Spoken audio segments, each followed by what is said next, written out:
Live from Wayne Prophet Court, you're watching men's college basketball on LHSN as the University of Lynchburg plays host to Eastern Mennonite. Lynchburg 8-5 on the season, 2-2 inside conference play. Eastern Mennonite 5-9 on the season, 3-4 inside conference action. Both teams looking to snap a 3-game losing streak. It's going to be an exciting game to watch. TJ Wingert alongside Nathaniel Pierce for today's doubleheader. Men's game first, then the women's basketball action. So we appreciate you spending some time with us on your Saturday afternoon. It's also Alumni Day here, so a solid crowd on hand inside Turner Gymnasium. We'll show you some of the stats and numbers coming into today's contest, but we'll start with it's a 3-game losing stretch for both teams. This is an important time of the year. You got to get some momentum quick. Get ready for postseason action.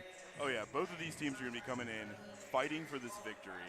Neither of them want to take the L, especially here at home. EMU not having won in years at Wayne Prophet Court. This is going to be a tough one. It's been since 2015 since the Royals got a win here on the campus of the University of Lynchburg. Also, we have to talk about EMU, currently the lowest scoring team inside the conference. That's going to have to be improved a ton today. But offensive woes were to be considered on Thursday for Lynchburg. It was a tough physical contest against Roanoke. That's the Maroons game. They want to slow down the tempo, and they want to make you earn every single point. And ultimately, Lynchburg fell behind 11-0 and just could not overcome that deficit. No, that game kind of showed Lynchburg that they really need to practice that slower tempo because they've always come out trying to be strong right out the gate, scoring right out the gate.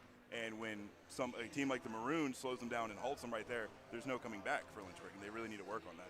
And it was a game where it felt like there were no open shots available for Lynchburg. So setting up and getting good looks in the half court definitely going to be important for today's contest.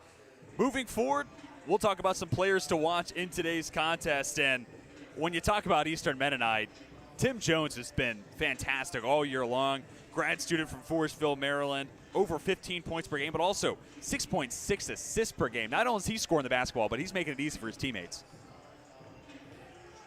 And one of the top players inside the ODAC in both those categories. Now on the other side, Theron Suggs. Mamba mentality, we've talked about it on broadcast before, averaging more than 21 points per game over the last 7, all total in the season. 7th inside the conference, averaging 17 points per game. And it's also fun when you think about the last time these two teams played against each other. 6-3 matchup in the ODAC tournament last spring, and this is down the stretch. They have no look at the free throw line. Free throw no good. Loose ball, caromed all the way out to midcourt, and eventually gathered by the man, Tim Jones himself. Acrobatic finish at the cup, plus the foul. This game's dichotomy, or its outlook, looks completely different here. Jones at the free throw line. Chance to move EMU out in front. No good on the attempt. Rebound Thacker. We're going to talk about him in just a moment. And then our player to watch for Lynchburg takes over this game down the stretch. They ended up putting time back on the clock, but that was the game winner provided by Theron Suggs. Lynchburg ends up winning that first-round matchup and ultimately makes it the ODAC championship game to take on Randolph-Macon. But Pierce, now talking about TC Thacker a little bit more. Today could be a huge day in his Hornets career. 12 points away from 1,000 in his career, and also 12 rebounds away from 750 in his Hornets career. Oh, those are huge numbers, and especially with the 1,000-point mark for his collegiate career. And luckily he's been given that opportunity as a grad student to make those numbers, and the 750 is nothing to blink at either. And a guy who's first in the ODAC in double-doubles with 10. That's good, top 10 in the country. And in that playoff game against EMU, what was his stat line? Oh, 19 points, 18 rebounds. He might knock down both milestones this afternoon. So plenty to watch for in today's matinee showing between the Hornets and the Royals. So we hope to have you stick around with us. We'll step aside as the national anthem is upon us. More to watch between Lynchburg and Eastern Mennonite on LHSN. When you come to the University of Lynchburg to earn a master's degree in athletic training, you'll spend time in the classroom, but you'll also spend a lot of time in our top-notch facilities, learning from athletic trainers and working closely with our student athletes. In the Graduate Cadaver Lab, you'll learn about the human body in the best way possible, by actually studying the human body. This will provide a foundation to make you a much better athletic trainer. In the Athletic Training Laboratory, you'll get hands-on experience, practicing your skills, applying concepts from the classroom, and working with faculty on research projects. It's also where our hydrotherapy facilities are. This space is also used by students for studying and practicing skills outside of class time. In the Sports Medicine Clinic and Turner Gymnasium, you'll work with student athletes from more than 20 NCAA Division III sports teams, helping get them back to practice and into the game as soon as possible. As an athletic training student, you're a big part of the success of our sports teams and the success of the local athletic teams. We see this relationship as a win-win situation. You learn, and that helps us win.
Back on Wayne Prophet Court on the campus of the University of Lynchburg, getting ready to introduce you to the starting lineups between both teams. Again, both sides looking to snap 3-game losing streaks.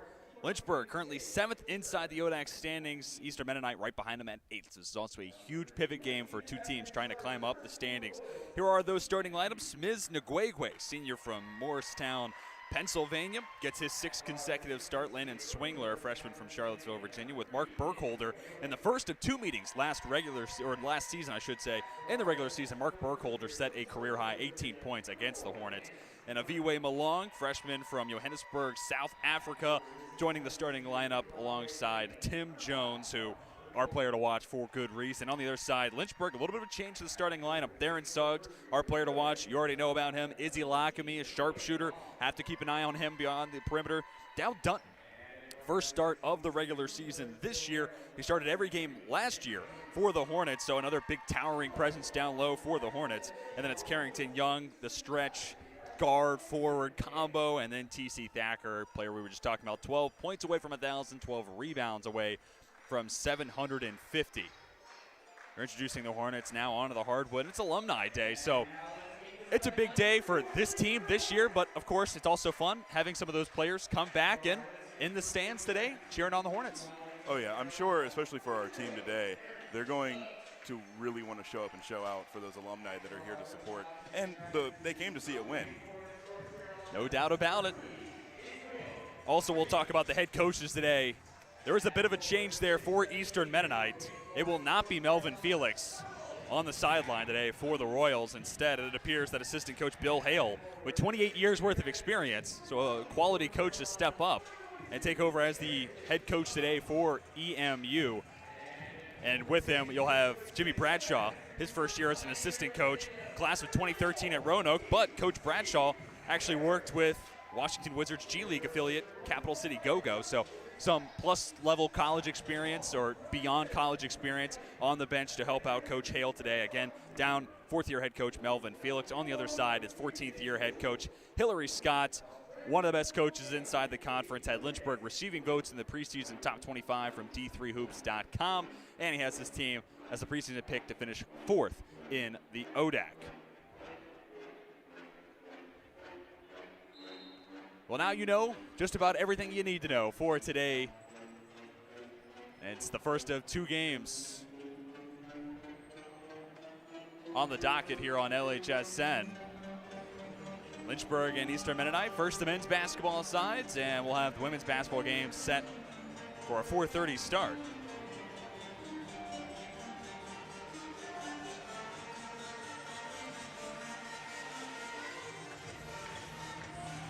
Hornets on the hardwood. They're 3-1 at home, the lone loss this past Thursday. Meanwhile, Eastern Mennonite 2-7 on the road, looking to improve upon that mark this afternoon. tip is up. And Mark Burkholder almost won the opening tip. Actually, correction, it does appear that Melvin Felix is now on the sideline. We hadn't seen him up until this point. But head coach in his 4th season for Eastern Mennonite, Melvin Felix, 22-47 so far with the Royals. First possession with the Hornets, tipped out of play by Nguegwe. Nguegwe with 11 points in 4 of his last 5 games.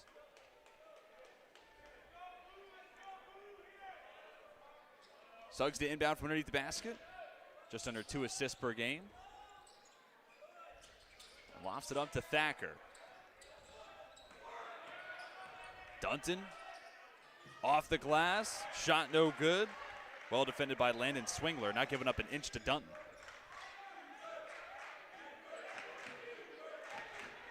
Now the maestro of the Royals offense, Tim Jones, sets up Eastern Mennonite in the half court. From inside the restricted circle, shot no good from Malong.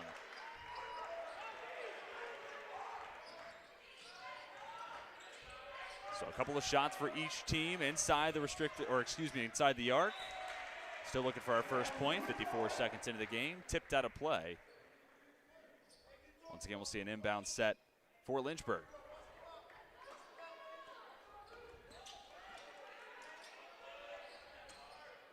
Suggs lines up the 3. No good. Offensive rebound for Thacker. We saw a lot of those on Thursday. Blocked from behind. That was Malong. Thacker stays with it. Foul on the floor. Stops the clock with 18:52 to go in the first half. Here you can see the early precedent, especially for the Hornets, trying to work the ball down low, trying to get some easy shots, especially after it was hard time coming offensively on Thursday. Oh, yeah, and I think the Royals were almost expecting that, the way they're playing defensively. They are not giving them an inch to breathe down low.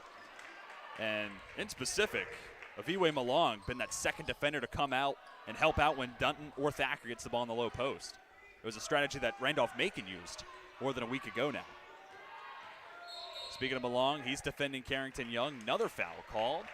Second to go against Eastern Mennonite already in the first half.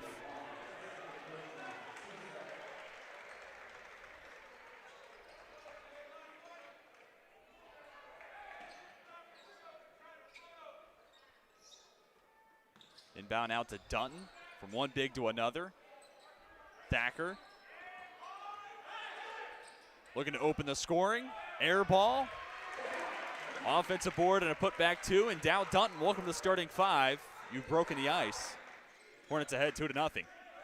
I wonder how much that 1,000-point milestone for Thacker today is going to impact his play down low or anywhere else in the court. And it's also an interesting gauge if he even knows about it. He's a really quiet, not overly out there with his personality type of player. And it could be something that he's completely oblivious of. And that's mostly because he's focused on this team right now and talking to him leading up to the year, the focus, winning a national championship. So, again, he might not even know that he's knocking on the door at 1,000. That is very fair, and he might not know until he gets it. Izzy Lackamy at the free throw line. Chance to move the Hornets out in front once again. Lackamy, an 81.8% free throw shooter so far this season. Knocks down the first, his first point on the day. And now, with Dow Dunton stepping into the lineup for Cam Savage, the starting 5 for Lynchburg, 4 grad students and a senior. I'd say they've seen a couple games of basketball. Oh, definitely. Certainly a nice tool for 14th-year head coach Hillary Scott to be able to lean on that expertise and veteran ability for each and every player in the starting 5. 1-for-2 trip for Lackamy.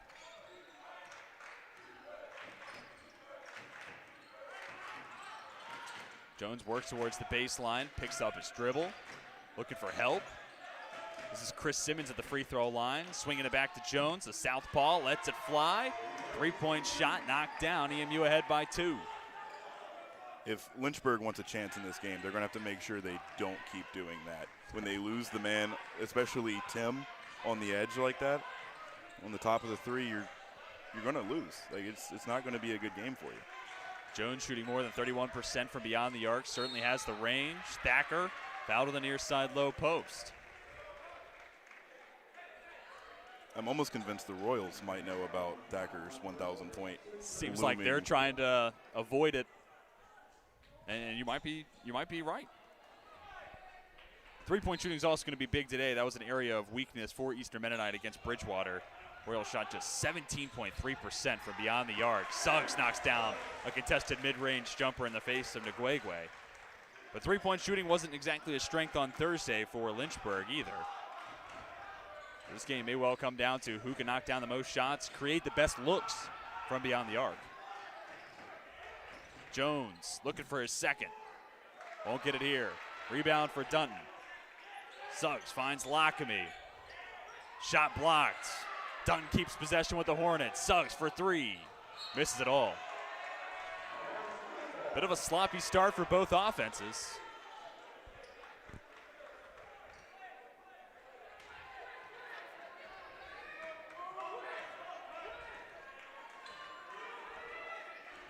Back that up. Eastern Mennonite shooting 50% from the floor so far, but only on 4 attempts. Lynchburg 2 of 9 to start. Another air ball. This one from Burkholder, and he gets the offensive rebound of sorts and lays it in. Royals back ahead by 2.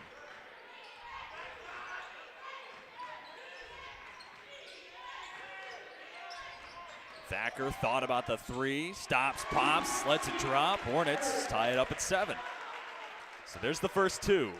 10 points away now. Again, we'll keep you up to date on the race to 1,000 for TC Thacker.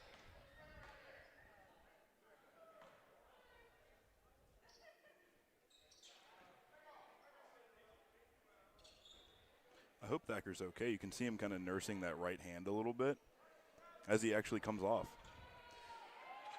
And there was a play on Thursday against Roanoke where he got a basket and then started favoring his right elbow, and obviously different parts of that arm, but might be some correlation, lingering effects from a potential entanglement on Thursday against a Maroon. Possession stays with EMU. Landon Swingler brings it to the near side. Now it's with Jones. Burkholder for Jones for 3. Nothing but the bottom of the net. 2 3-point shots to go for Jones already. In the 2 meetings last year between these two sides, Jones had his way. 17 points in the first meeting, 27 in the ODAC quarterfinals. From Young to Dunton. Dunton, Lynchburg's leading scorer with 4. And talking about Carrington Young, talked about him when we were talking about the starting lineups. He is this combo guard forward, and that's the advantage. He is a big guy, and he can work down low, but he also has the visions of a guard and creates open look for Dunton, makes it easy for his big man.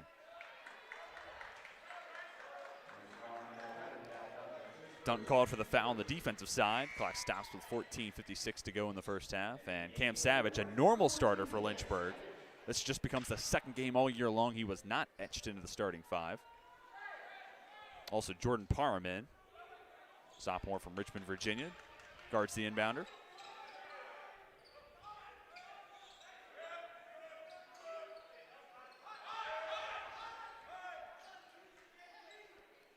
Through the screen, 3-point shot, off the mark. Jordan Brown, his first shot attempt of the day. Now to play. We're going to say it stays with EMU. You can already see the trend with the Royals and wanting to, create that space with a screen and send somebody out to the top of the 3 and try to knock that down. And that's where defending Jones gets tough because he's already made a couple 3-point shots. So Lynchburg right now been going underneath the screen. Might be something they have to change, but he's got a lot of explosive ability. He can get to the cup just as easy if you go over top. Justin Elkin in for Lynchburg. Inside the arc, Suggs touches the iron twice. Offensive rebound for the aforementioned Elkin. Young gives to Elkin. Shot no good. Parham takes it away. Tries to go up through the contact from Simmons. No whistle, no bucket either.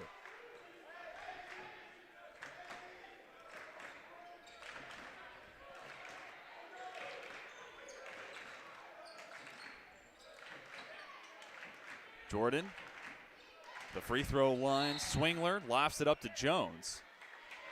And even where you've seen Jones line up, it's on the low block. We've seen him work on the perimeter. We've seen him work down low.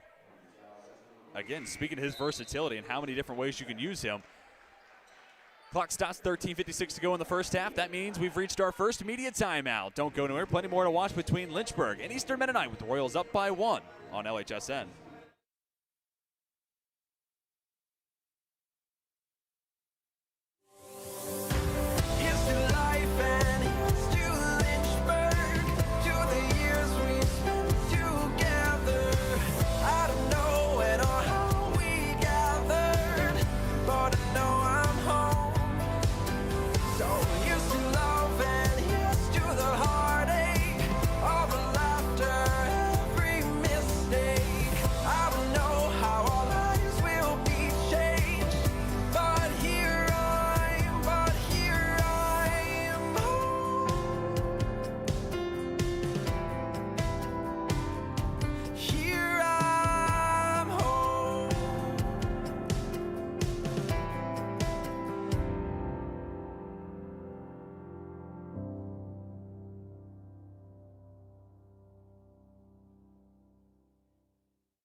(10-9) score in Lynchburg, Virginia. Eastern Mennonite with a point advantage over the University of Lynchburg. All-time series history, advantage Royals, 29-23 in program history against Lynchburg. But the Hornets have won 5 in a row. Last loss coming in January 13th, 2018, 81-80. And these are two teams that have a knack for playing close contests. 3 of the last 4 decided by 8 points or less, and the same could be said about 5 of the last 7 matchups between EMU and Lynchburg. All that to say, there's no other place you want to be other than watching this game. This is going to be a good one. Simmons will inbound, senior from Culpeper, Virginia. He was a starter for the first 9 games, been coming off the bench, including today for 4 in a row. Dump off, Simmons, basket and a foul. Unselfish play set up by Michael Waltington. Could have had a layup of his own. Instead, feeds Simmons. Royals with a full 1-possession lead. A free throw here makes it a 2-possession game.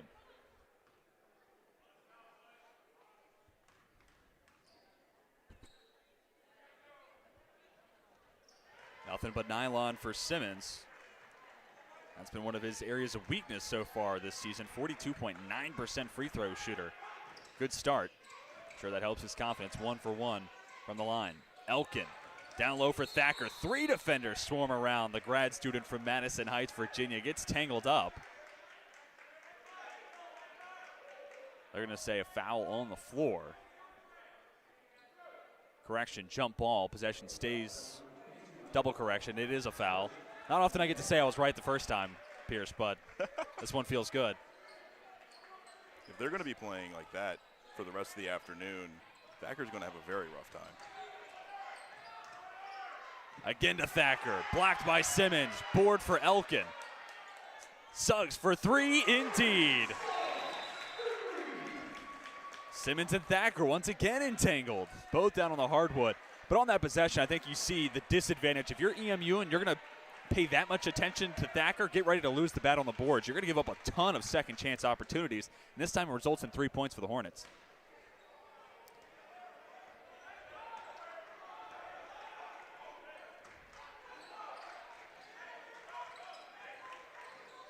Back to a 1-point game. Moving screen. Simmons the guilty party. 3rd turnover for EMU. Lockamy and Parham back in as Suggs heads to the bench. You know, as you were talking about before, with pretty much all of their recent games being very close in score. You know, you mentioned the 81-80, and a lot of the Lynchburg wins have had Lynchburg going to the free throw line a lot, and EMU already with 6 fouls. That's not where they want to be right now in the first 8 minutes of the game. took the point right out of my mouth as Simmons from the free throw line moves EMU back in front. But this is a spot where Lynchburg first in the ODAC and free throw shooting percentage. That mark at 78% exact. One foul away from getting the line with the bonus, setting up a 1-and-1 chance. This is a great spot for Lynchburg to to get easy offense. Speaking of that 7th foul. There it is.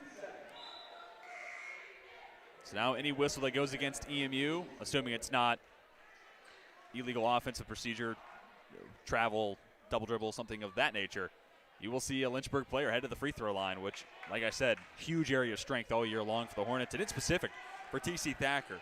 First in the conference in individual free throw percentage, 90.2%.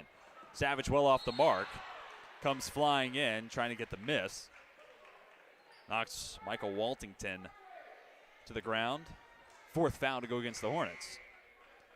And a sub on for the Royals is Julian Hagerman, sophomore from Stevenson, Virginia. Subbing in for Jones. It was the first time, at least that I've noticed here in the first half, that EMU will now play without Jones on the court.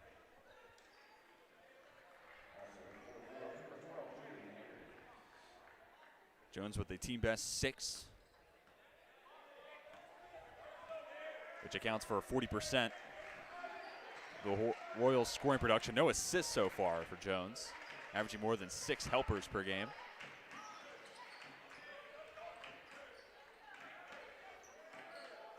Hagerman to Burkholder, talks about his career high 18 last year when these two teams met in the regular season. Burkholder lining up the triple, knocking it down. 3rd three-point shot to fall already for EMU. Savage trying to respond, missing the layup.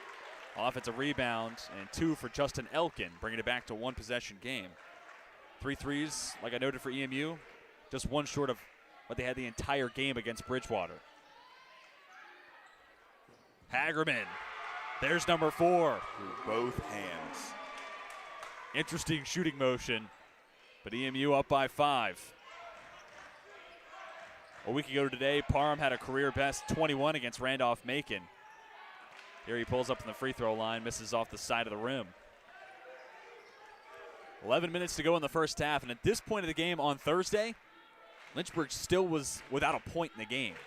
Obviously 16 today, marked progress against Eastern Mennonite.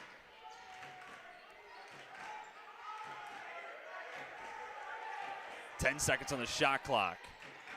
Pick and pop, Burkholder called for the travel.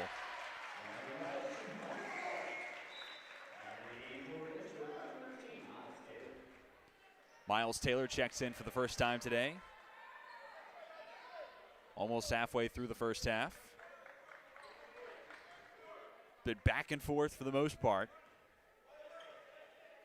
Game of incremental runs, 3-0, 4-0, 5-0 here and there. Either team has been able to assert themselves as the better. Savage tries again, short with the finger roll. And he's had a tough time shooting the basketball of late. Only 2 points per game over the last 5. Shooting 3 for 26 over that stretch. Off the screen, 3 for Jordan Brown. Lead grows to 8. The Royals fans in attendance like what they see.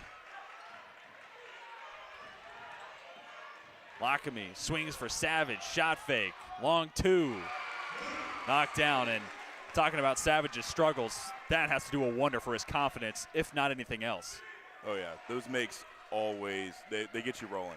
Let's see if he can get rolling here. And that's another point of if Lynchburg does take advantage of being in the bonus right now, Savage in specific gets the line, just sees the ball go through the hoop a couple times.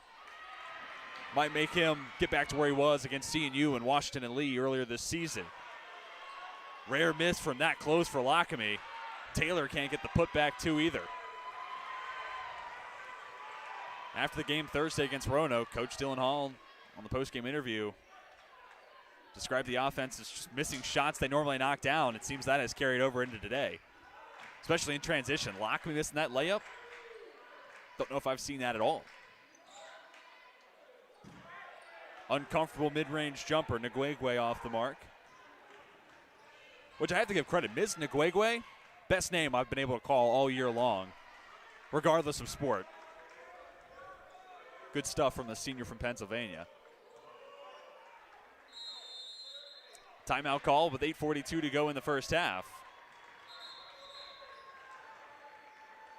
See if they stretch this into a media timeout. 30-second timeout, so we will stay here.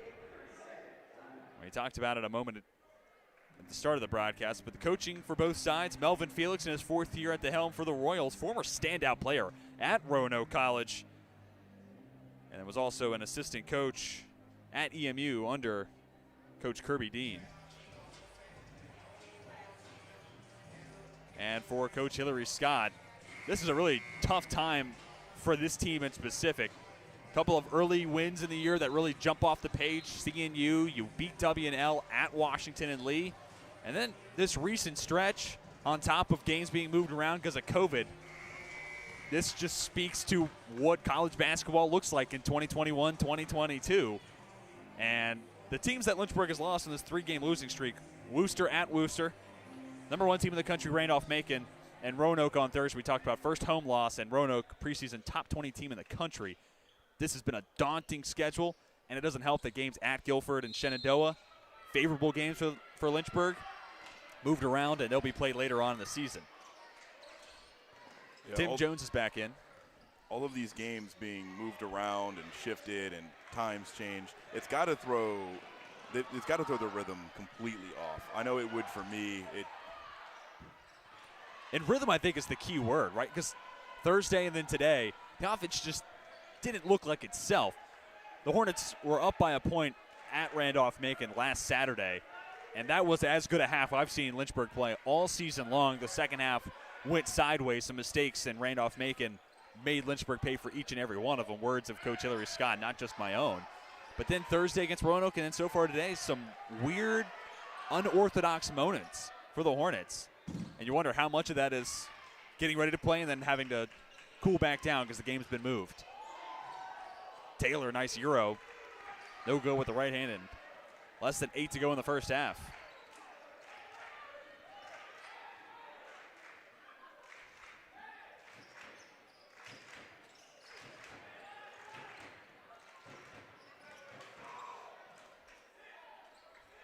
Burkholder gives to Jones to the corner. Hagerman looking for his second trifecta. Won't get it this time around. Taylor looking to get it out to Savage. Tipped up. Hagerman nearly created the turnover. Cam Savage, great hustle. Keeps possession with Lynchburg.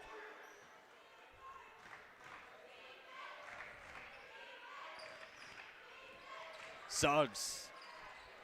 Might be the most open look we've seen from the Hornets over the last 53 minutes of play dating back through Thursday.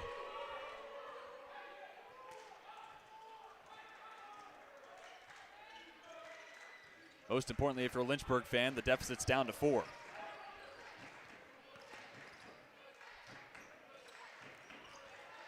Burkholder with the step on Taylor. Left-handed floater. Knocked through.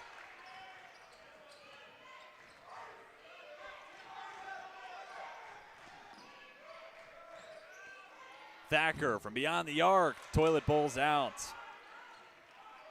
Still just 2 points so far for TC Thacker.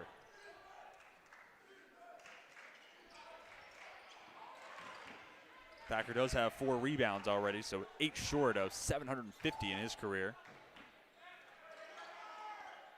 Deep heave. Another miss for Hagerman. And another rebound for Thacker. He's now got 5.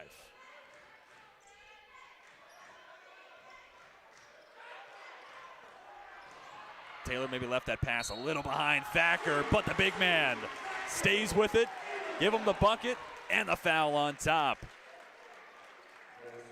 I think that's the first time all game we've seen Thacker down low with only 1 defender. I think that's a great point. And most of it's because it almost looked like a turnover for the Royals. We've reached the under 7 timeout. We'll step aside and come back with more. EMU ahead by 4, 26-22 on LHSN.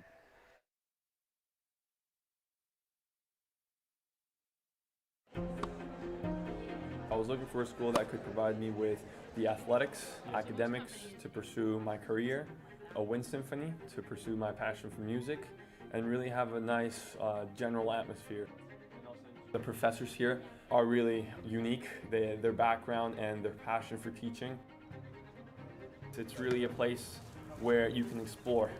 Lynchburg gives you the opportunity to fail, but also get back up in that period of time and learn from your mistakes. I can make these mistakes within the school environment, but also with the support of other friends, and be ready for the real world when you graduate.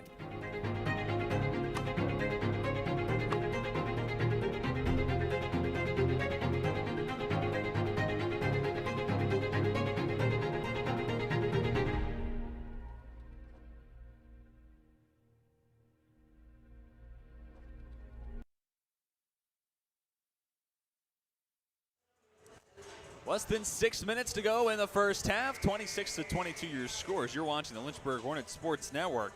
First of two games coming to you this afternoon. Men's basketball and the women's basketball teams for both these schools taking the hardwood at 4:30. That's the set start time between the Royals and the Hornets.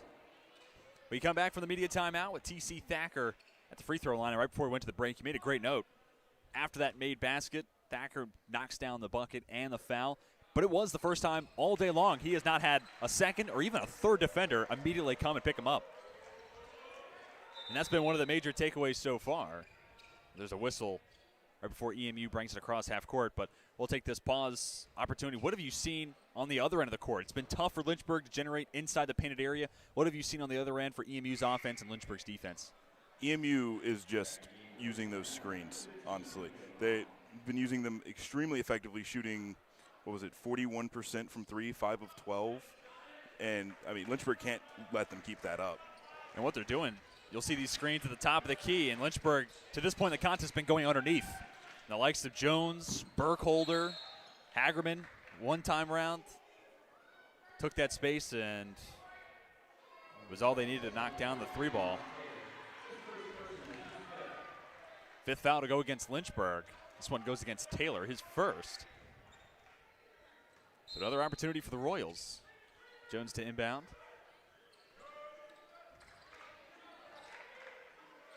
Still no assist for Jones. Has the 6 points. 3-point opportunity, wide open. Aviwe Malong knocks it down. That time, no screen necessary. No. If I was Coach Scott right now, I would be a little upset at that coverage. And Malong, 37% three-point shooter. That's something you got to know in the scouting report. Suggs from deep. Nothing but the bottom of the net. Suggs is averaging 2.4 made threes per game. That's fourth in the ODAC. And most of the time, they're from about that deep.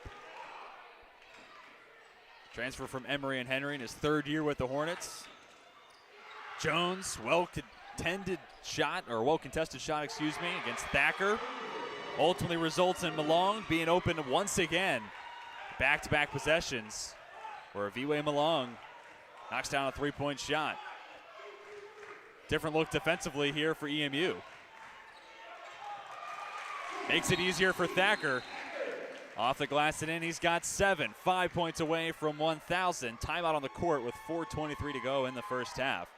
It's been primarily man-to-man for EMU to this point in the game, but they're a bit of a zone trap defensive look. Sometimes you'll see coaches just change it up, trying to keep the other offense on their toes, but maybe this is a permanent change. Obviously interested to see how it plays out from here onward.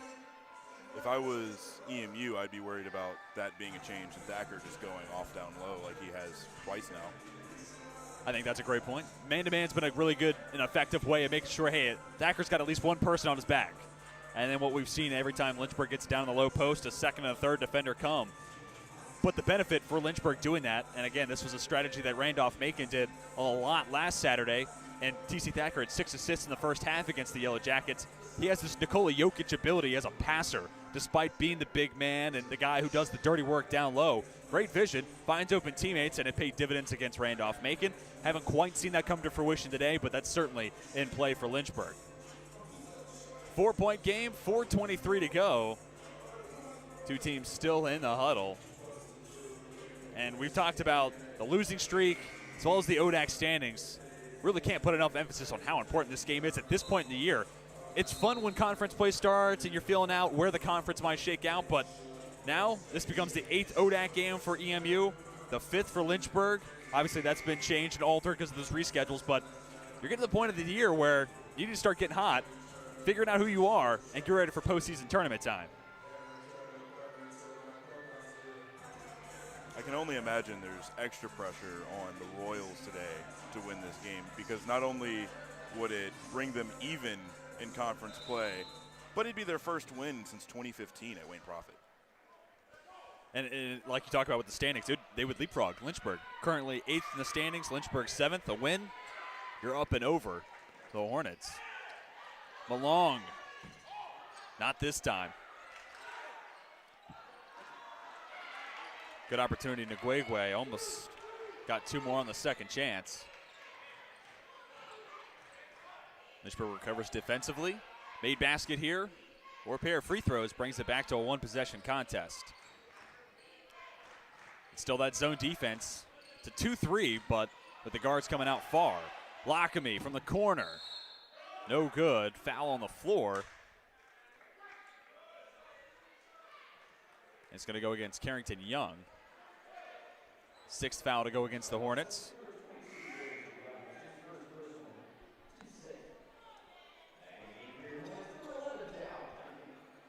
Dow Dutton checks back in for Lynchburg. He was in the starting 5 this afternoon. And early on was playing really solid. And even in things that don't necessarily correlate to box score production, accounting for his man, boxing out, little things in the early goings.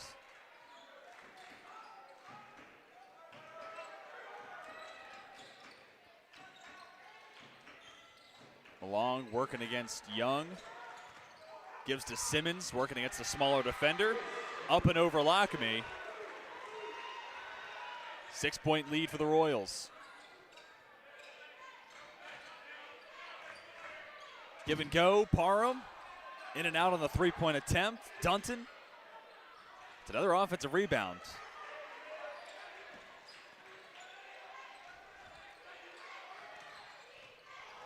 The give is to Dunton. Picked up his dribble. 5 seconds on the shot clock. Suggs heaves from deep.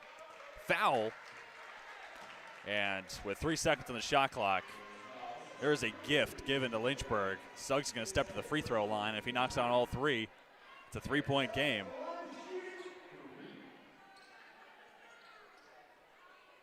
So the Royals helping out the Hornets. Suggs to the free throw line. Only player in the game so far to reach double figures. He's got 10, 4 of 8 shooting from the floor, 2 for 4 from beyond the arc. This is his first trip to the free throw line. Words running into each other. 2:45. The first attempt is up and through. Suggs been really solid from the free throw line all year long. Nearly a 93% shooter from the line.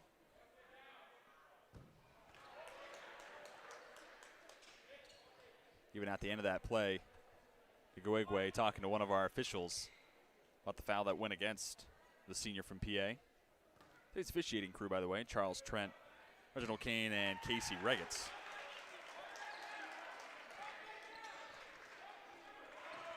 One possession contest. After Suggs goes 3 for 3, he's up to 13 points already.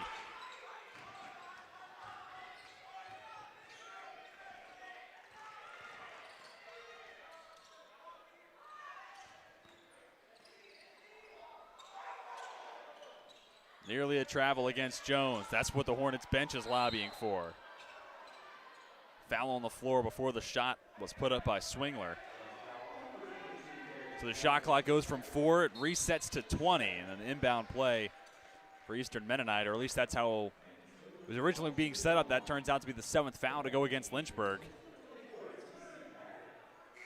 It's now a 1-on-1 opportunity for Swingler. 78.6% free throw shooter on the year. Alex Fitch into the contest for Lynchburg. In that last offensive possession for the Royals before the free throw, you could see, and they've done this a couple times now, one time converting, where specifically with Lockamy, they've been trying to mismatch him with Simmons down low. and get Simmons on him and just feed him. And you saw them try to do that again there, and I wonder if they're going to keep doing something similar to that as they continue. So far in the first half, it's been screens trying to set up open threes, and now it's screens setting up mismatches once you get the switch.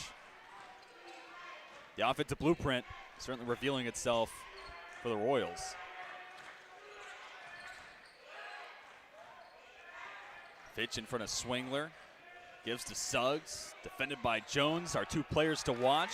Fading away. Air ball rebound for Simmons. Suggs has a knack for knocking down those heavily contested looks, but for him to air ball there, it really talks about how smothered he must have been against Jones. Jones tried to come to a halt with the hop step, but a little bit of a slide. He's called for the travel. Turnover number 7 against the Royals. 1:44 to go in the first half.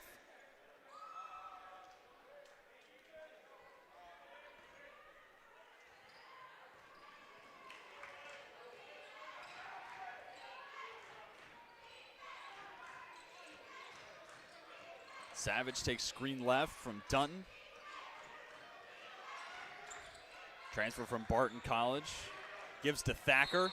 Finds the second defender. And knocked down to the ground. Foul goes against Waltington.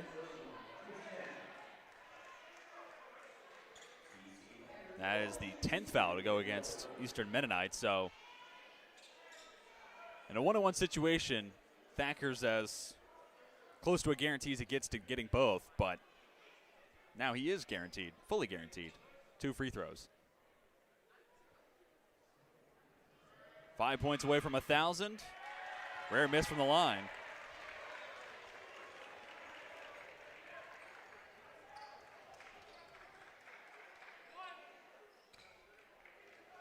.2% free throw shooter for today's game. 1 for 2 trip. And Thacker is going to have to sub out. Potential bloody nose, actually. After turning into the chest of Waltington. Taylor comes in for Hornets.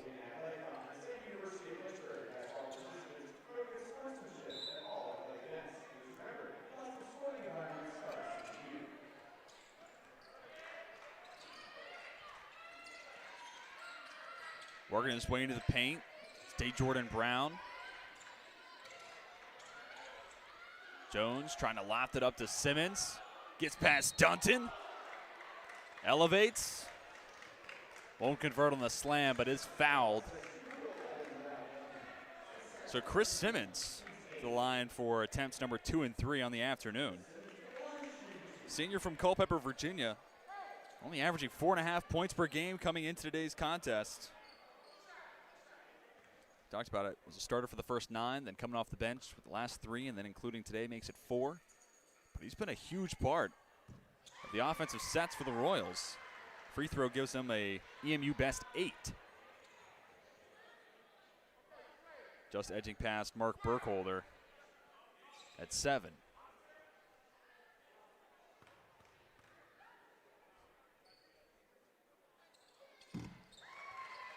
Second attempt through. Back to a 6-point advantage for Eastern Mennonite. 60 seconds left in the first half.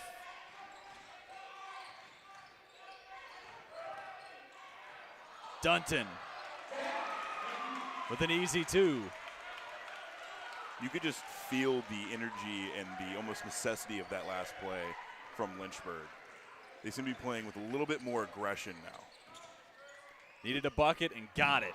Simmons answers back with one of his own. First player for the Royals to reach double digits. He's up to 11. Savage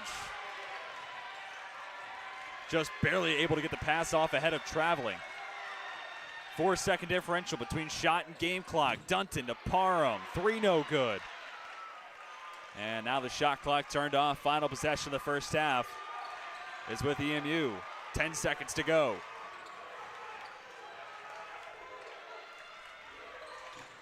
Jones gets a screen right, pulls the 3.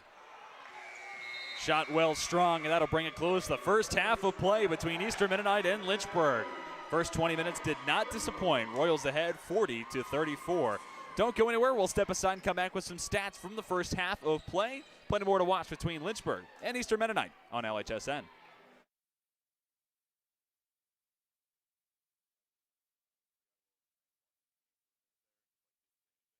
Be ready for anything, okay? Come on, let's go together! Together, let's go! Come on! Let's go, keep going!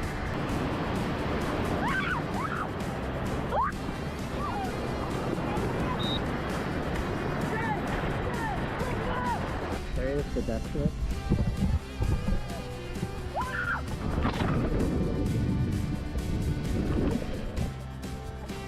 Sweet. Yep. Yeah. Cool.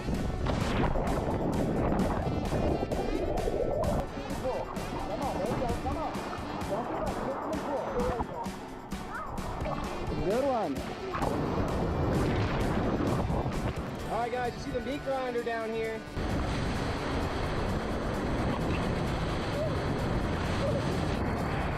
Stay in the boat. Let's go.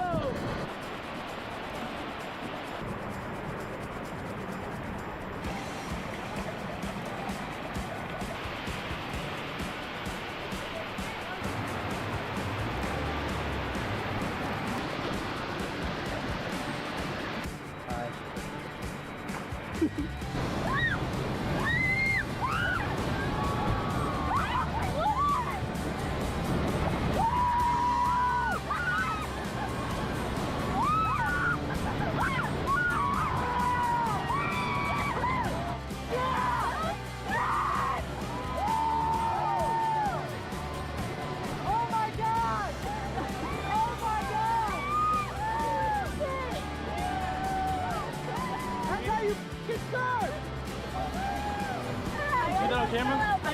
Oh, what'd you think of that? Woo! Get small classes, nationally recognized mentoring and advising, and a community that has your back every step of the way at the University of Lynchburg.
My name is Joshua Carr. I am a senior. I am a theater major as well as a history minor. I live in 5th Street, the historic black neighborhood. The money came in, transfer, scholarship, all that. I appreciate that greatly. I'm smart too. So they gave it like, you smart, here. You know what I'm saying? You come here to do a job. I came here to do a job. A student's job is to get that degree and make something of ourselves. I love the diversity here. I love the different interests of people here. I can teach somebody that doesn't know what I know, and that person can teach me something that I don't know that they know. So that's what I love about my school. They respect that and they allow us to showcase and voice our expressions. That's what you get here. You get diversity, you get different people with different knowledge coming together, sharing information and helping each other out. That's what I love. That's why I say people. I love the people here.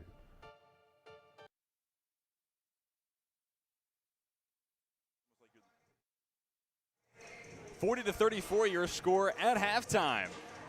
Eastern Mennonite out in front of Lynchburg. You're watching this contest on LHSN. TJ Winger alongside Nathaniel Pierce for the first of 2 games on Lynchburg Hornets Sports Network this afternoon.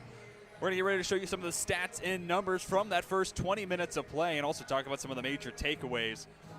Talking about Lynchburg, there's some good and some bad there on that screen. You look at 0 turnovers. For 20 minutes of basketball to not turn the basketball over at all, that is unbelievably impressive.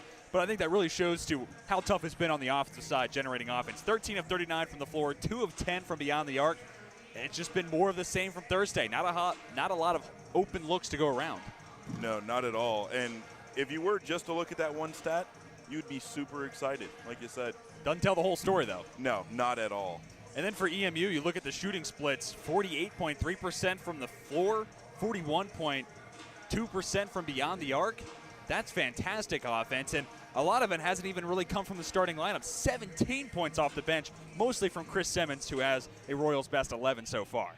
Yeah, which is, how much did you say his average this? 4.5. 4.5. So I'd say he's up that a little bit. He's definitely showing up and showing out today. And it really speaks to how well-balanced and versatile that offense has been. We've seen Tim Jones, just as one example, on the perimeter as the ball handler, off-ball guard, down low. And Simmons primarily has done his work down low, but they've used him in a couple of different areas as well. So there are some of the numbers from the first half of play. We're going to step aside, come back, and talk about some of the individual numbers from the first 20 minutes of action. All that more coming to you, Lynchburg Hornets Sports Network.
Halftime in Lynchburg, Virginia. Royals out in front by 6 over the Hornets.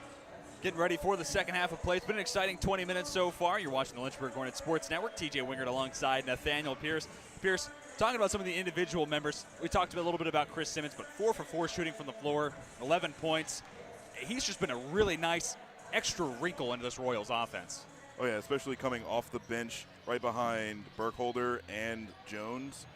It's insane what he's been able to contribute to the floor on their offense. And he's really added a little bit more to the offense, especially in that screen game. We've talked about on and off ball screens a ton so far.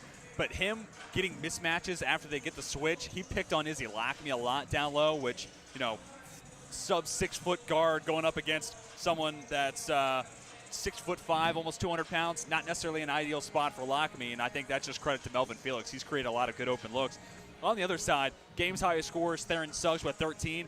And it feels like every single one of his points came at a huge moment for Lynchburg. When they needed to get on the scoring column, Suggs was there with a bucket. Oh, yeah, and without him, we would be in a much worse situation for Lynchburg.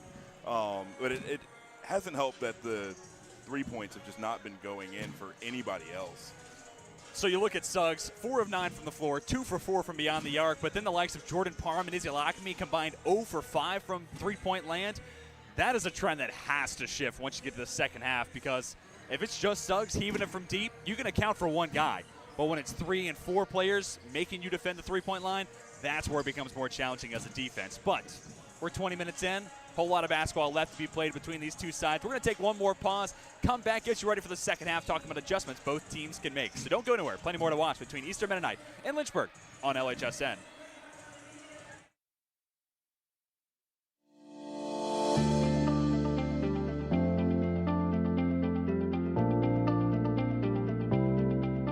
I would definitely say to reach out. Me personally, I know several of my classmates would be more than happy to talk, to get a text, get a phone call, get an email, whatever it may be, and just answer any questions that you have. The faculty here, they're great, but of course coming in, sometimes it's better to hear it from a student than from a future professor. So reach out. Nobody is afraid or unwilling to help. I would have loved to have someone to reach out to, and now that we're here, we are those people that they can reach out to. So feel free, ask questions. We're here to help you go through what we've just been through.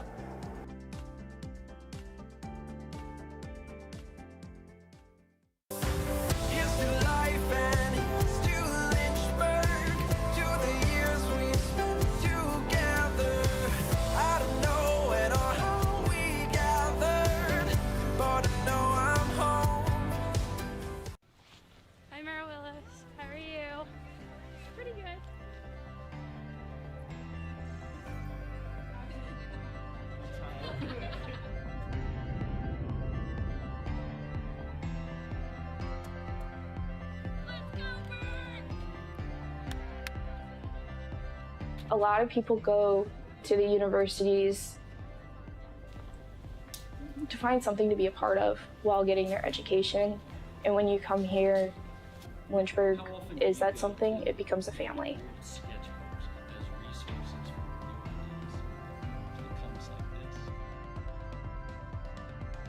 It doesn't matter how long ago you had your professor, they still remember you, and they remember all of the hard work that you put in. They're always there for you, and they always want to do the best that they can to help you succeed. Here, you learn how to love one another regardless of what's going on or what you believe. You leave here better than what you came in. It's what this school's really good at doing.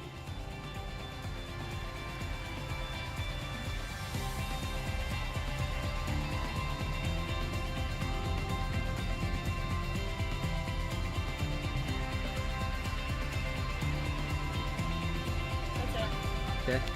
We're good.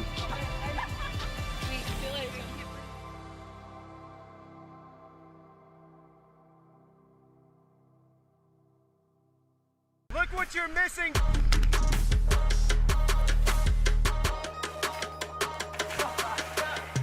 It really don't matter to me. I'm just happy to be here. I might go crazy.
Getting ready for the second half between the Eastern Mennonite Royals and the Lynchburg Hornets.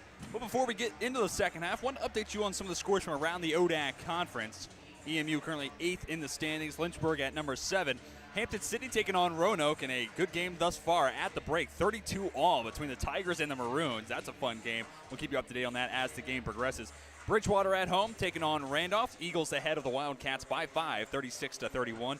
Shenandoah taking on Guilford. Guilford ahead by 7, 36-29.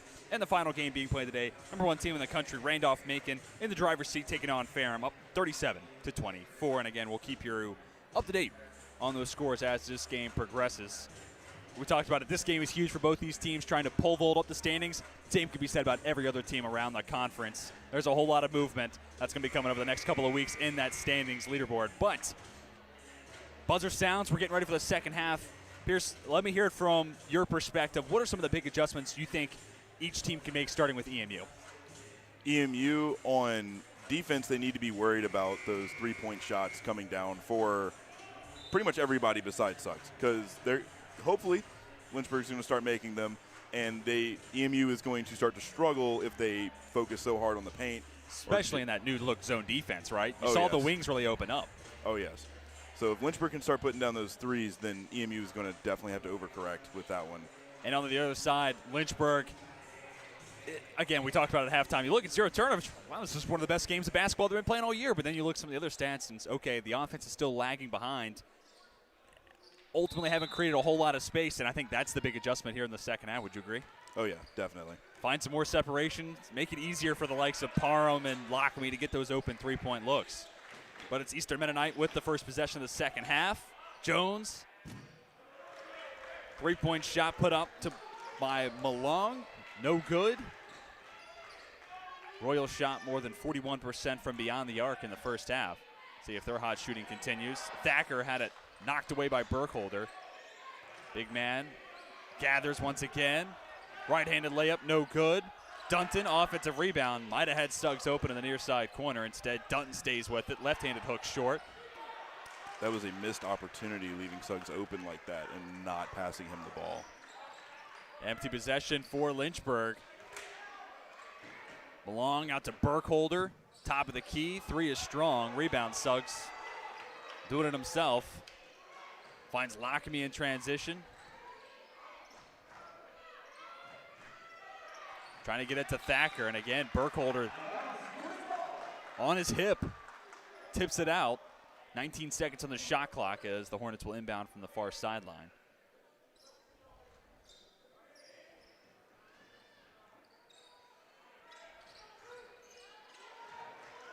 Handoff, Lockamy to the cup. Layup no good, rebound Burkholder. Out on the sideline, Nguegwe couldn't keep himself in. But going back to that last possession for Lynchburg, that's a testament to what we've seen so far. EMU brought their A game defensively so far today. There hasn't been an inch of separation very often for any Hornet, especially TC Thacker. Not at all. You can definitely tell the Royals watch their film before coming to this game. Thacker at 8, 4 points away from 1,000. Spin move, flushed home by Carrington Young.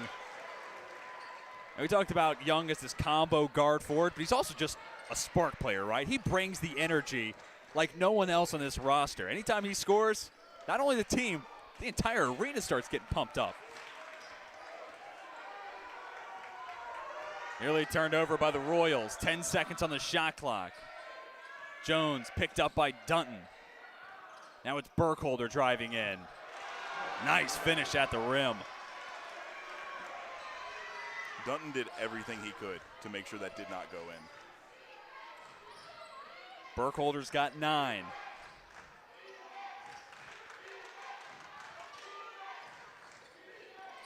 Three defenders collapse on Thacker. He's fouled on the way up. Just 2 minutes and 8 seconds into the second half. Thacker with the first 2 free throw attempts of the second half. And a chance to cut his trek to 1,000 career points in half here if he goes 2 for 2. Additionally, if he goes 2 for 2, he'd become the second player for Lynchburg to hit double digits. He also has 6 rebounds, so halfway there to number 750 in his career. Checking back in for Eastern Mennonite, Chris Simmons, and maybe the most impressive player so far.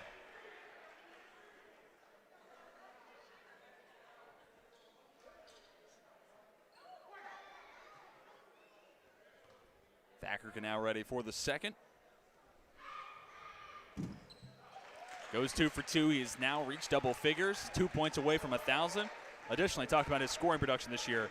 Trend continues. Every game but one this year, he's scored at least 10 points. Not only is he good, he's consistently good, which it's hard to find good players. It's even harder to find consistently good players, but Thacker, I think, the model of consistency. That combined with how humble he is and how team-oriented he is a great veteran for this team. As you know, they have a bunch of grad students about to graduate out, and all these young guys can look up to him and model after him and hopefully be extremely successful in the years to come. I know Thursday was a frustrating night for Lynchburg as Lackamy unable to convert on the three-point shot. But the next day, inside Coach Hillary Scott's office, it's Theron Suggs, T.C. Thacker, your two leaders in the team, talking about what they can do to try to right the ship during this low point in the season. Lynchburg down by 8. Thacker to Suggs. From about 15 feet out. Shot no good. Offensive rebound, foul on the floor. Thacker frustrated. He was about to go up and get points 999 and 1,000. Instead, actually foul going against the Hornets. Goes against T.C. Thacker. From our vantage point, didn't see the over the back, but also not paid to wear pinstripes and make that call.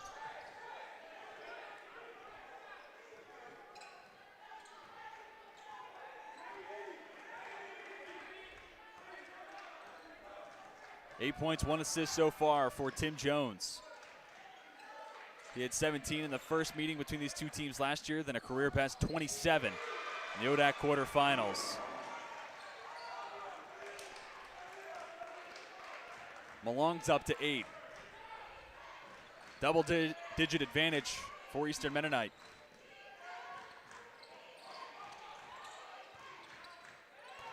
Young for Dunton, 2 defenders in the air.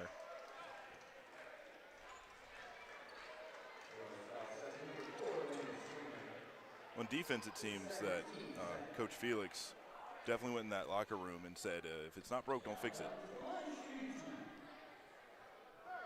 And down Dunton now at the free throw line. This has been an area of focus, to put it light. 66.7% free throw shooter so far this season. He went 2 for 2 on Thursday against Roanoke, knocks down the first of his day. Before the year began, there was no player I saw more on this court working on their game than Down Dunton, and he did it from this area exclusively. 2 for 2, the work's paid off. Deficit down to 8. Jordan Parham checks back into the game, 0 for 3 from three-point land in the first half.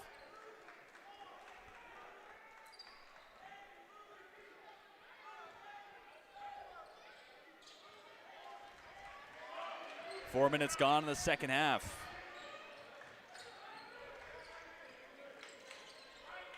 Jordan Brown with the seam. Can't finish. Simmons can't collect the offensive rebound. This is another element of Eastern Mennonite's game they've done well. Limiting transition offense for the Hornets. Parham thought about it. Takes the 3. Misses well short.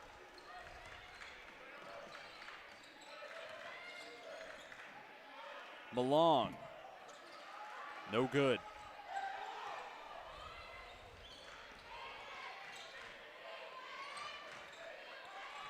Suggs for Thacker. The second defender comes. Mid-range jumper, no good.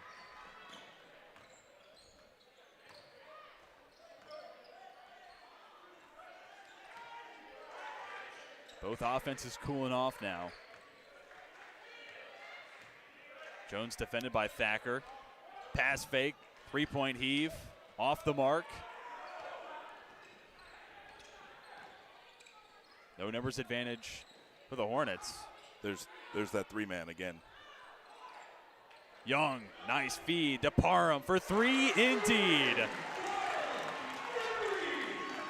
If you're a Hornets fan, you're hoping a snowball effect begins from that shot onward. You can tell Lynchburg needed that. Their bench went insane after that one shot. Timeout called by the Royals. That brings us to our first media timeout of the second half. We'll step aside and come back with more. EMU up by 5 here on LHSN.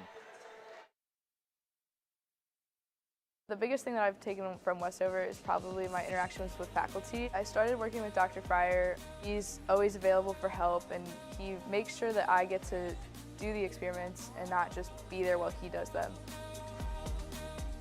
I didn't want to limit myself when I came here to just taking the prereqs for med school. I wanted to get a full, well-rounded education, and I definitely found that in the Westover program.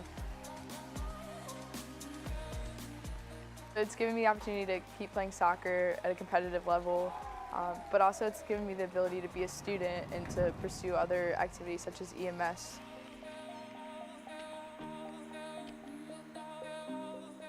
I 100% do Westover because it's not something they're going to regret, and it's going to be a lot of work, but so is everything else. It's just going to help build their education that they've already had and make them a better person for it.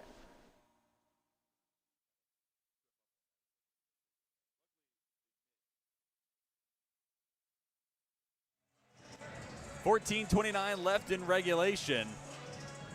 Royals ahead of the Hornets 48-43 on LHSN. You see Coach Melvin Felix talking to his squad, and it's a game of adjustments throughout, but now the chess pieces have certainly left their starting point. These coaches are making adjustment after adjustment. This would be a huge win on the road for Eastern Mennonite. 2-7 away from their home confines on the season. Lynchburg's been really sound at home. First home loss was Thursday against Roanoke, 3-1 on the year on Wayne Prophet Court.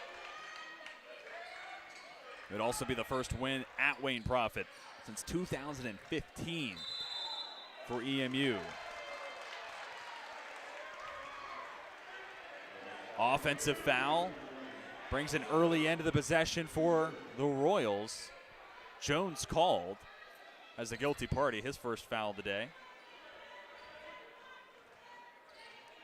And this is a game where it's felt like EMU's been out in front of Lynchburg and been able to keep the Hornets at a arm's length away.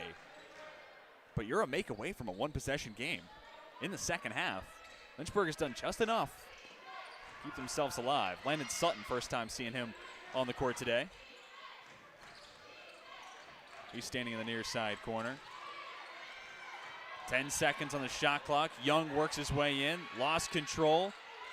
Off the glass, no good. Thacker, offensive rebound, and there it is. Career points, 999 and 1,000 for TC Thacker. Congratulations in order. Not only TC, but his friends, family, everyone who's helped him get where he is now. You know, I'm almost still convinced that he doesn't know. Everybody else in the gymnasium seems to know that that was his 1,000th point. He does not seem to care. Not right now. We're going to talk to him after the game ends for a post-game interview. That's when we'll find out for sure. Easiest 2 points of the day for Tim Jones. He becomes the second player for EMU into double figures. He's got exactly 10. Back to a 5-point lead.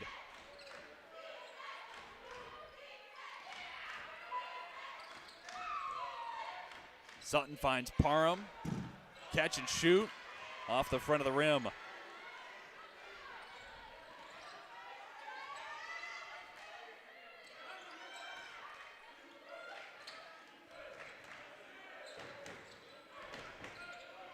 Malong, turnaround. Missing strong. Nice rebound for Parham, but then immediately lost it. Swingler and Thacker down on the court. Jump ball is the call. Alternating possession gives it to the Hornets. And now they will recognize TC Thacker for his 1,000-point milestone.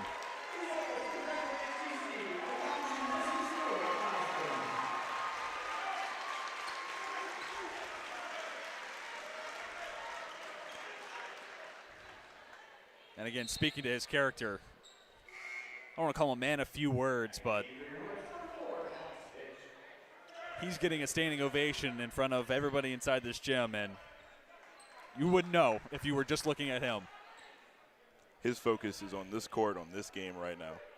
You think he knows his team's lost 3 in a row and needs to snap that? I think that's what his face was really saying. If anyone does, it's him. Landon Sutton, a sophomore from High Point, North Carolina, finds Savage. Dumped off for Thacker. Working against Simmons. Points 1001, 1002, not quite as memorable, but big bucket there. Back to a one-possession game. And nobody said he had to stop at 1,000. Yeah, that's exactly right.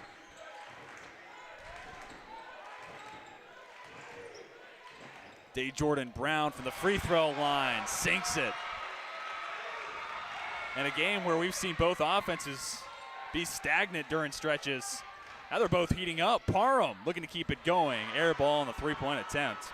Broadcaster Jinx comes in right on cue.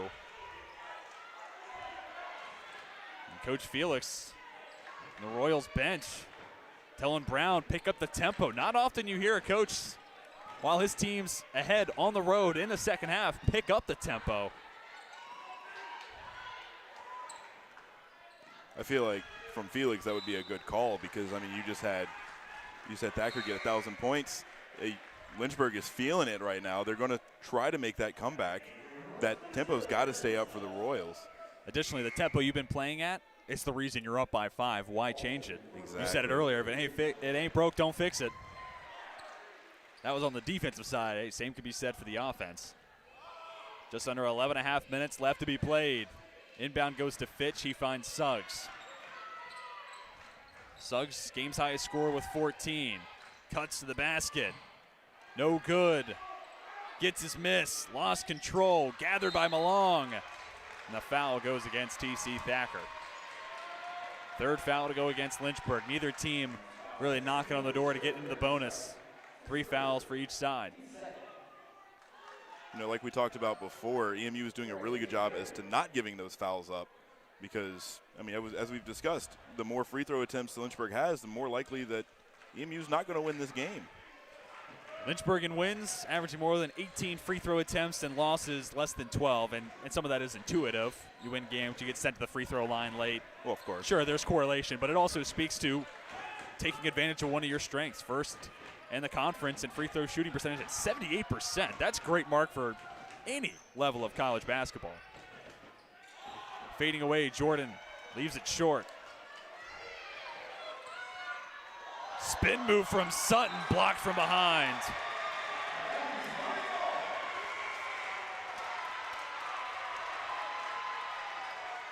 EMU crowd getting into it. Suggs stands underneath the basket. He'll have the honors to inbound for Lynchburg, but first a couple of subs. Dow Dunton and Izzy Lockamy check in for Savage and Sutton. 2 subs for Eastern Mennonite as well. Burkholder and Michael Waltington come in for Simmons and Malong. Backdoor pass, Lockamy goes up and draws the foul. Going back a week ago today against Randolph-Macon, when you think of Izzy Lockamy, you think Izzy Cash, right? You're thinking about his three-point shooting, but he really made his bread and butter offensively against the Yellow Jackets on the inside, and he had a number of tough finishes. Here doesn't get the bucket, but even so, sometimes getting that small guard inside the painted area, get him to the free throw line, that's one way to start picking up his offensive generation. And first attempt knocked through for Lockamy. He's now got 4 points on the day. Give him 5.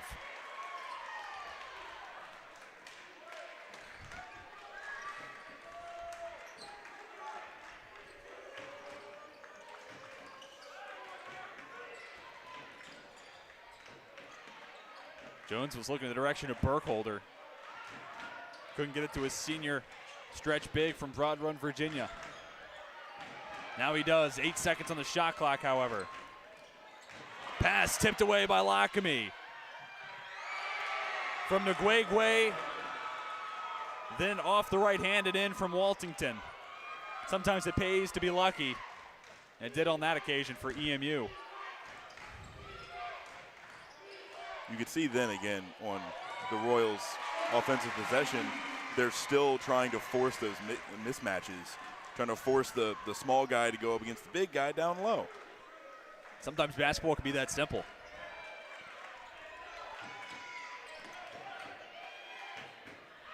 Open three-point look, Nguegwe. Got it.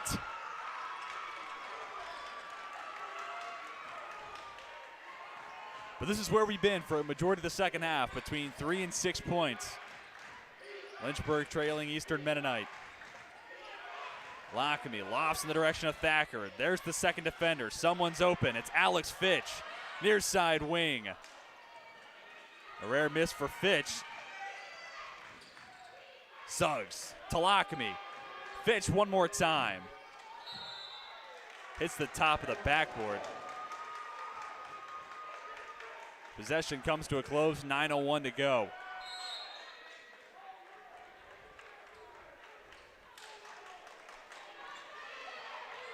Alex Fitch, near 40% three-point shooter before today's game. 2 misses. I know he wants back.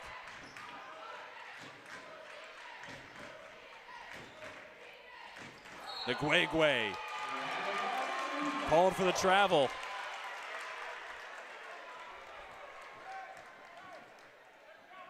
The player for Lynchburg got a hand in on the basketball. It might have been Suggs, perhaps Lockamy. But again, not our call to make.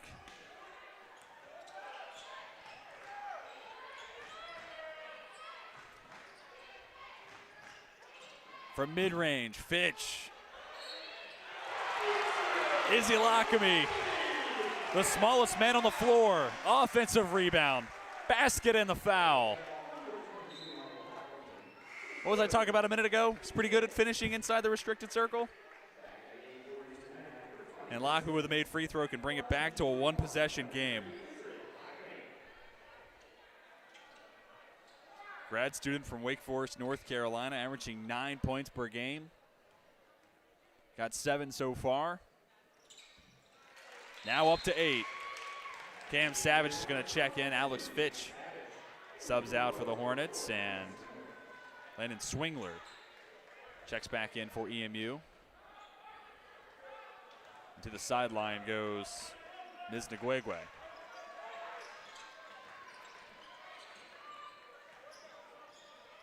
Jones trying to back down Lockamy.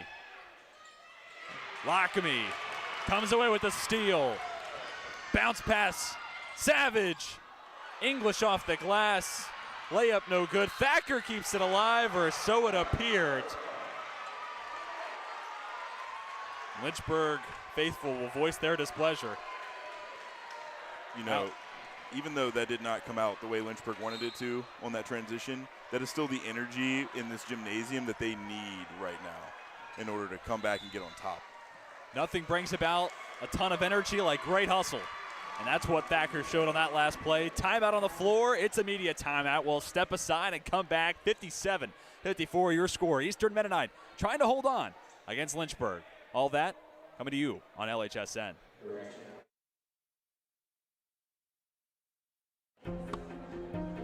I was looking for a school that could provide me with the athletics, academics to pursue my career, a wind symphony to pursue my passion for music, and really have a nice general atmosphere. The professors here are really unique, their background and their passion for teaching. It's really a place where you can explore. Lynchburg gives you the opportunity to fail, but also get back up in that period of time and learn from your mistakes. I can make these mistakes within the school environment, but also with the support of other friends, and be ready for the real world when you graduate.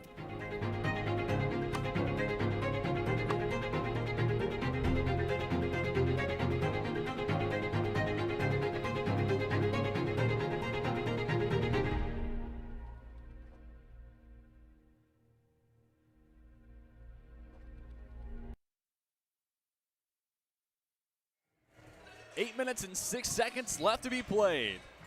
Royals maintain a 3-point advantage over the Hornets. TJ Winger alongside Nathaniel Pierce on LHSN. It's been a fun one so far, and good news, it's game 1 of 2. If the women's basketball game lives up to the hype and how fun of a watch this game has been, my word, who needs the NFL playoffs? This is the Saturday afternoon action that I've been looking forward to. It's going to be EMU possession coming out of the timeout.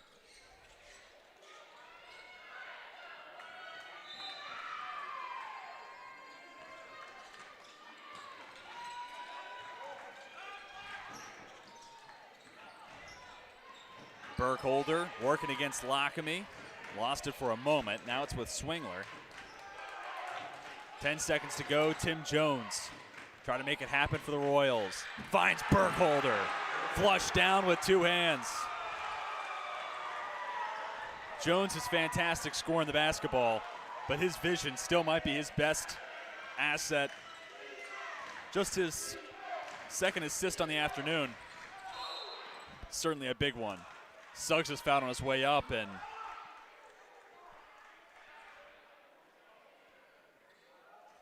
wincing in pain. Holding his left forearm, maybe his elbow. And a player down for the Royals as well. That's Tim Jones. So our 2 players to watch for each team. A little shaken up after that play.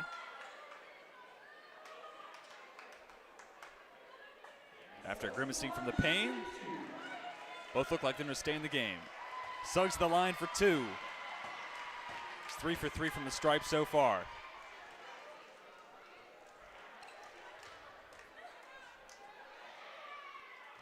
First attempt up and through. He ties Thacker for a Hornet best 14. Over the last 7 games, Suggs is averaging 21 plus points per game. On top of being named the Worcester Classic Defensive MVP. 2 for 2 trip. Stop me if you've heard it before. We're back to a 3-point game. Timeout on the floor. It's a 30-second timeout. We will keep it here. Pierce in the first half and even the beginning of the second half, we talked a whole lot about, especially EMU on the offensive side, how they've been using screens. Haven't seen a whole lot of that over the last couple of minutes. Really, it's been more ISO. Can Jones get open? Can he find a teammate? Burkholder, can they create separation? And back and forth, these 2 teams have gone. Yeah, I find it interesting because the screens were working. Yeah. So, and there wasn't much that Lynchburg was really able to do. I mean, you can look at the scoring of almost pretty much the entirety of EMU's team. You have a lot of really good scorers, a lot of people either in or nearing double digits. And maybe they were just testing something out, but I feel like we're going to see them come back. And maybe it is you're trying to keep that ace in your pocket. You saw it work in the first half. Hey, let's save it for when we need it. Additionally, Chris Simmons, maybe the most standout player in the first half, hasn't even attempted a shot in the second half. We've seldomly seen him on the court, but he is back out there now after the timeout. And we'll see. Really, he was the beneficiary of that screen-based offense, getting mismatches against smaller guards like Savage and Lockwood, who are both on the court right now for Lynchburg.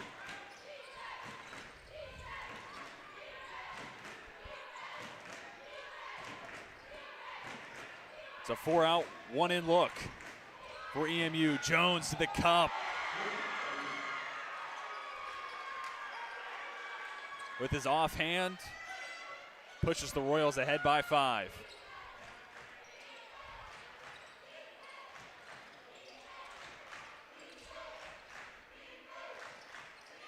Suggs, wide open. Maybe too open.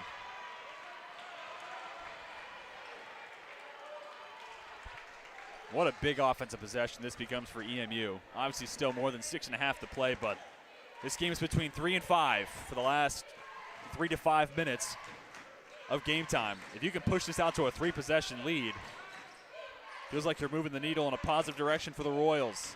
From the free throw line, Jones unable to do just that. Lockamy was wide open, bottom of your screen. Now he's got the basketball. Shot denied. Swingler can't keep it in. Lynchburg has gotten really lucky being able to get this ball back on this possession, because with that energy off that last defensive play, might not have looked the best for Lynchburg had they kept it in bounds. And sometimes your defensive tenacity is in correlation with your offensive success. You're getting buckets, you're willing to go down and defend the guy across from you. Both offenses have been able to pick it up down the stretch in the second half. Shot fake from Lockamy. Finds an open Cam Savage from downtown. Count it. Savage, a 16% three-point shooter. Hasn't made a single three-point shot over the last 5 games. Might have been saving it for a big one there. 2-point game. That shot, if it can be followed up by one similar to it. Like something like that? Oh, yeah. Lockamy for the lead. No good. Offensive rebound. Fading away. Suggs ties it up.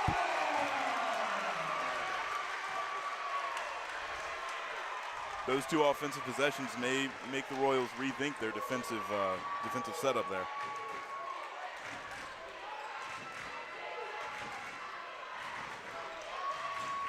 Can EMU respond? Simmons is headed to the free throw line. Opportunity to take the air out of the building, slow this game down. Less than 5 minutes left to be played. Great news for Lynchburg. Thacker's calling for the foul, but that's just his second. I wouldn't imagine him leaving the court anytime soon. Talking about fouls for both teams, really nobody in foul trouble. Maybe Ms. Nguegwe, he's got 3. Mark Burkholder, same amount, but it's not necessarily with less than 5 minutes to go. It's not a worrisome amount of fouls, as Simmons no good on the first attempt. Only player with 3 fouls on the other side for Lynchburg is Cam Savage. Tied up for the first time all second half. EMU back ahead by 1.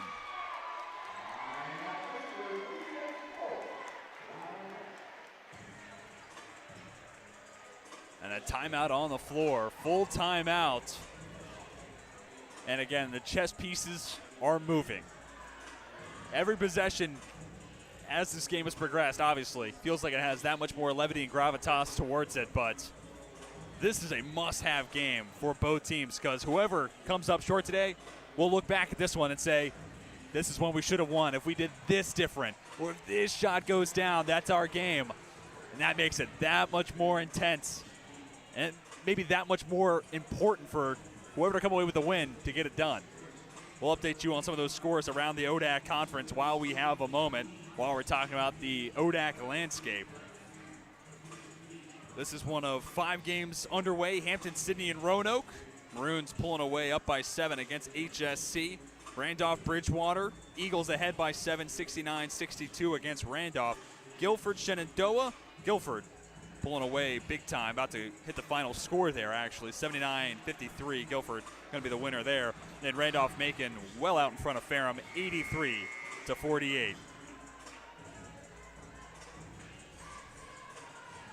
It has not disappointed this game.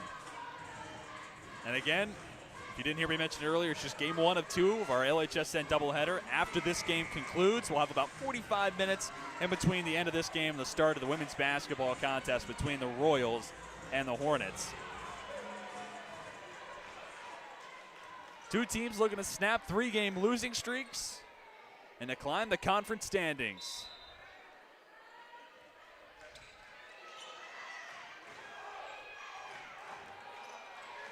Hornets are looking for their first lead since 18-12 left in the first half.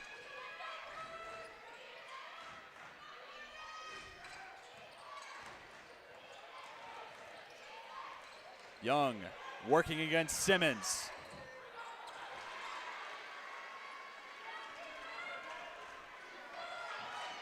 Something that's interesting now is the Royals seem to be slowing down that offense. They've got, I mean, it's not much of a lead, but they want to make sure that, you know, that steam that Lynchburg is trying to build really doesn't get built up. Malong makes it a 2-possession game. Third three-point shot of the afternoon for Aviwe Malong.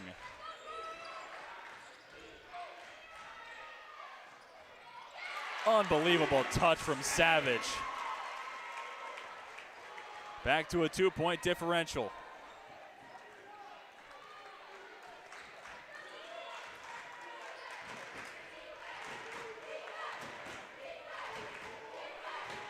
And again, no rush for the Royals. Jones now defended by Thacker.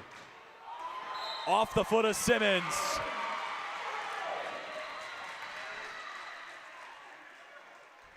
Costly turnover for Eastern Mennonite. They're 14th on the game.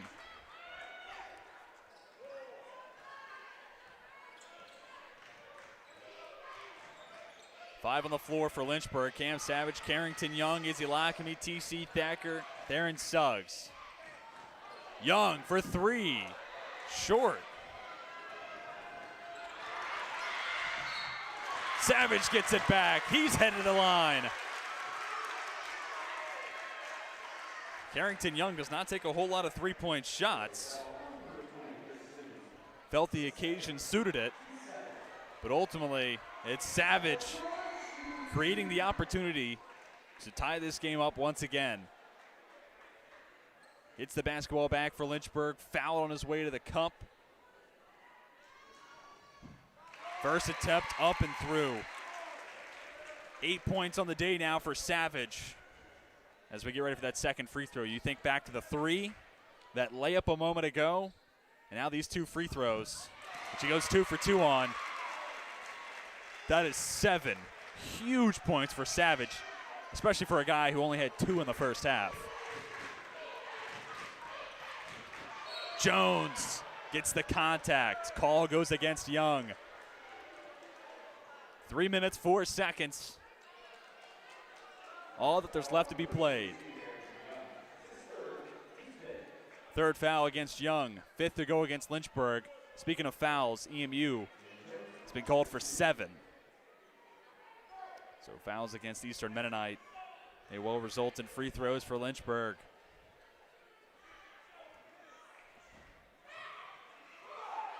Jones set. Leaves the front short. You think back to the Open. We showed you a flashback from the ODAC quarterfinals. It was an unbelievable finish from Jones. Basket and the foul. Didn't make the free throw. And ultimately it was Theron Suggs with the game winner. Free throw is going to be huge down the rest of this game. 1 for 2 for Jones. Up to 13. 1 point lead for Eastern Mennonite.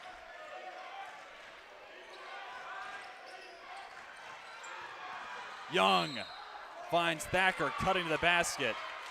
Fouls on the floor. But it's the 8th to go against EMU as we talked about, so TC Thacker is going to head to the line. And again, highest individual free throw percentage inside the entire ODAC.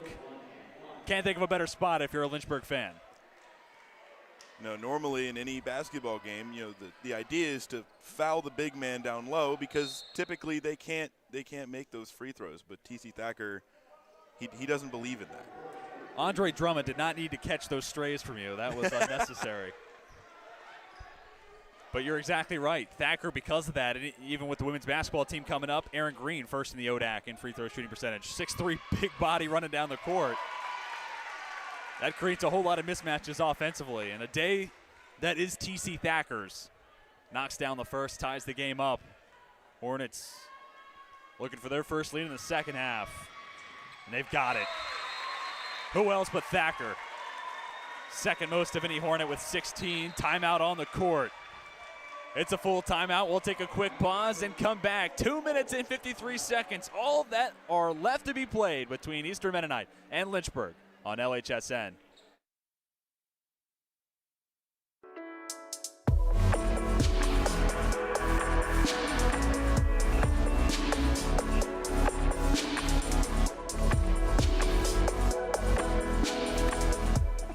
Today's a rough day.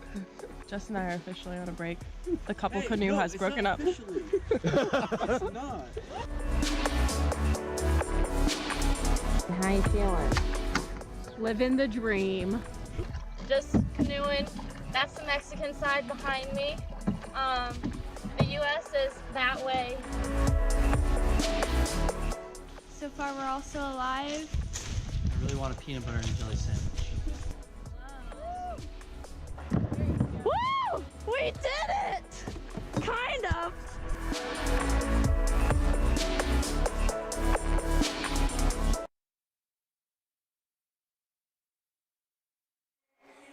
Back in Lynchburg, Virginia for the final stanza. Royals and Hornets, it's not disappointed, to put it simply. Lynchburg ahead 67-66. TJ Wingert alongside Nathaniel Pierce here on LHSN. Thank you again, everybody, for spending some time with us on this Saturday afternoon. 3 consecutive losses for each teams. For Lynchburg at the hands of Worcester, Randolph-Macon, and Roanoke. For EMU, it was against Randolph-Macon, Guilford, and Bridgewater last time out. All that to say, as this game has progressed, you felt the importance of this game to get back on track for both teams. And that's the beauty of conference basketball. And going into this game, you could almost guess that it was going to be a good one. Most times they meet, it's a really close game.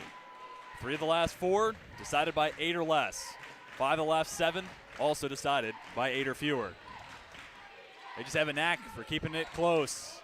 Malong won't get his 4th trifecta. Rebound for Suggs. Lynchburg, chance to get separation. Savage with a step on Swingler. No good. Put back to TC Thacker. Stretches it out to a full 1 possession advantage.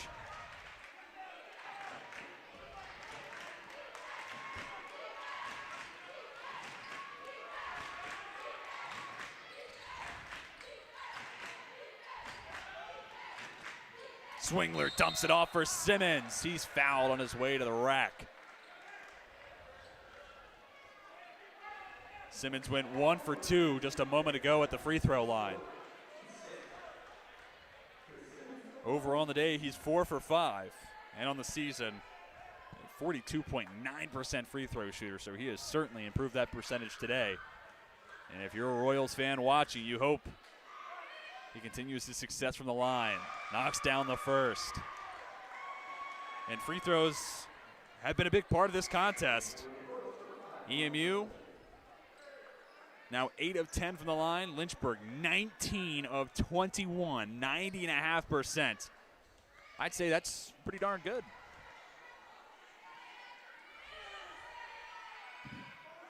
In and out for Simmons. Rebound Thacker. Number 10 on the day. Give him his 11th double-double of the season, and 2 away from 750 in his magnificent Hornets career. And that free throw miss was something that Lynchburg needed, because it gives them the opportunity to go up by 2 possessions here. Shot clock's down to 5. Savage looking for space. Young. Got it. I don't know how he does it. Worked his way to the restricted circle and makes it a 4-point Hornets lead. Burkholder fading away. Won't get it to go. Off the hands of Swingler. Lynchburg takes over possession. And we'll see potential full court pressure brought on by EMU. Pseudo full court pressure. Jones does pick up Suggs a little earlier.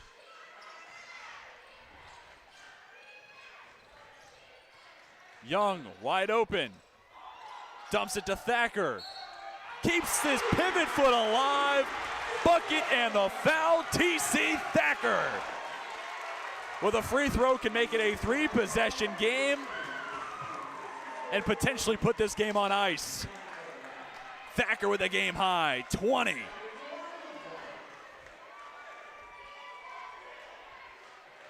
There's one thing the Royals do not want to see right now is more fouls, and especially more fouls sending Thacker to the line.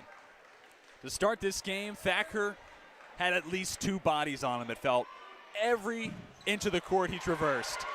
Here he misses the free throw. Lockamy gets the offensive rebound.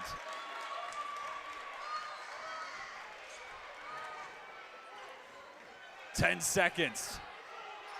Suggs working against Malong. Deep three. Clunked off the backboard of the rim. Another rebound for Thacker. And another opportunity for the Hornets to bleed the clock. Suggs has fouled and will head to the line for a guaranteed 10th foul to go against Eastern Mennonite. That was the 11th rebound for Thacker. He gets one more at 750 in his career. Until now, you couldn't really see the difference, but with the offensive rebound differential between the two teams, 22-6.